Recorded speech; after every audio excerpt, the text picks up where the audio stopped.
Banyak orang ingin sukses, tapi sedikit yang benar-benar siap memikul tanggung jawab. Banyak orang ingin dihormati, tapi tidak semua siap mengambil keputusan sulit. Masalahnya bukan kurang peluang, masalahnya kurang kepemimpinan, terutama atas diri sendiri. Kita hidup di era opini, semua orang bisa berkomentar, sedikit yang berani memimpin.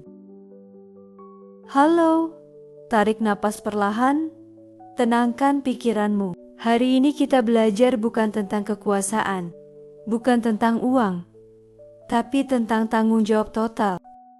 Ini terinspirasi dari sebuah buku berjudul Extreme Ownership karya Jocko Willink dan Leif Babin. Buku ini lahir dari pengalaman perang, ditulis oleh mantan Navy SEAL.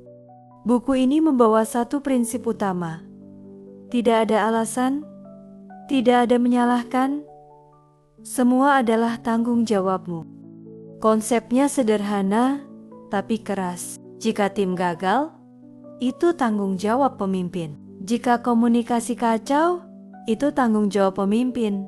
Jika hasil buruk, tetap tanggung jawab pemimpin.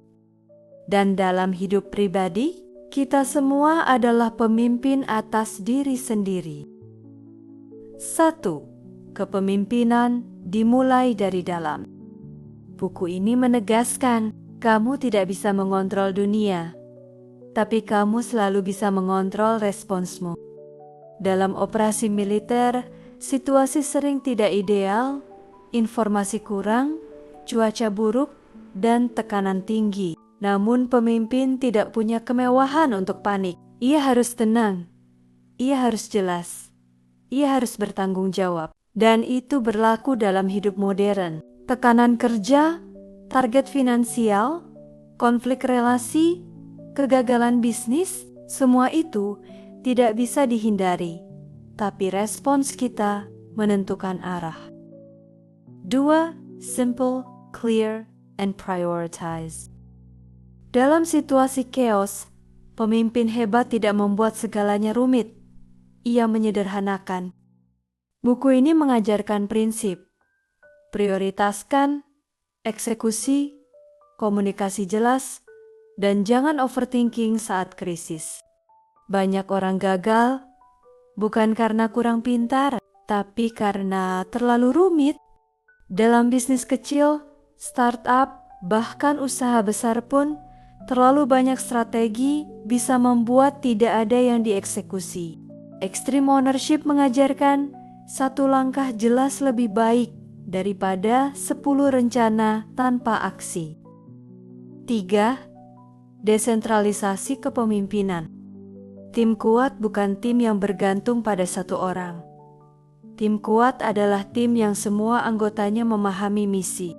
Artinya, pemimpin harus membangun kepercayaan, memberikan pemahaman besar, bukan hanya perintah kecil. Dalam konteks modern, jika kamu punya tim, partner, atau bahkan komunitas, mereka harus tahu kenapa dibalik keputusanmu.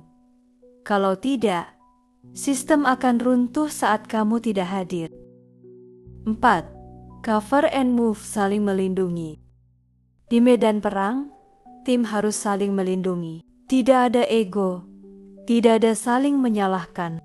Dalam dunia kerja sekarang, justru sering terjadi sebaliknya. Orang sibuk menjaga reputasi pribadi, sibuk terlihat benar, sibuk mencari kambing hitam. Padahal, sistem hanya kuat ketika anggotanya saling memperkuat.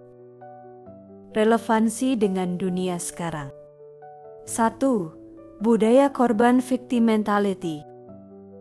Hari ini mudah sekali menyalahkan ekonomi sulit, gaji kecil, pasar sepi, algoritma jahat. Semua mungkin benar, tapi selama kita berhenti di sana, kita tidak punya kuasa.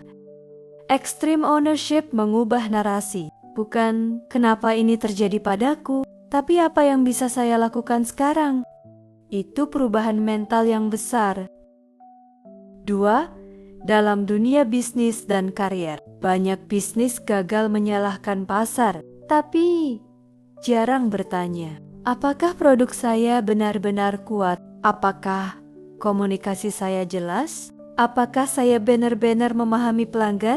Ownership memaksa kita melihat cermin, dan itu tidak nyaman. Tapi dari situlah pertumbuhan datang. 3. Dalam pengembangan diri, self-improvement sering fokus pada motivasi. Extreme ownership fokus pada kedewasaan. Tidak semua hal akan adil. Tidak semua orang akan mendukungmu.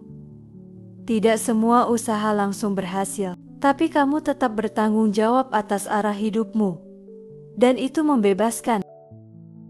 Buku ini sebenarnya bukan tentang perang. Iya, tentang menghilangkan ego, mengambil kendali, serta menjadi dewasa secara mental. Karena saat kamu berkata, ini tanggung jawabku, kamu berhenti menjadi korban keadaan, kamu mulai menjadi arsitek hidupmu sendiri. Dan mungkin itu definisi kepemimpinan yang paling nyata. Pada akhirnya, hidup tidak pernah sepenuhnya adil. Akan ada situasi yang tidak kita pilih, orang yang mengecewakan, rencana yang gagal, serta keadaan yang tidak sesuai harapan. Tapi, satu hal yang selalu bisa kita pilih adalah sikap. Kita bisa memilih menyalahkan atau memilih memimpin. Kita bisa memilih mencari alasan atau memilih mengambil tanggung jawab. Dan mungkin inilah inti terdalam dari extreme ownership. Bukan tentang menjadi keras, bukan tentang menyalahkan diri sendiri, tapi tentang berkata dengan tenang, apapun yang terjadi, saya tetap bertanggung jawab atas arah hidup saya. Karena saat kamu mengambil tanggung jawab penuh, kamu mengambil kembali kekuatanmu. Dan ketika seseorang memimpin dirinya sendiri dengan disiplin dan kejelasan, dunia mulai merespons berbeda. Jika buku ini bukan hanya membuatmu lebih tahu, tapi membuatmu lebih dewasa dalam berpikir, kamu bisa lanjutkan perjalanan ini bersama. Subscribe jika kamu ingin terus membangun pikiran yang tajam, karakter yang kuat, dan arah hidup yang lebih sadar. Karena kita tidak sedang membaca buku untuk hiburan, kita sedang membentuk diri. Sampai jumpa di video berikutnya.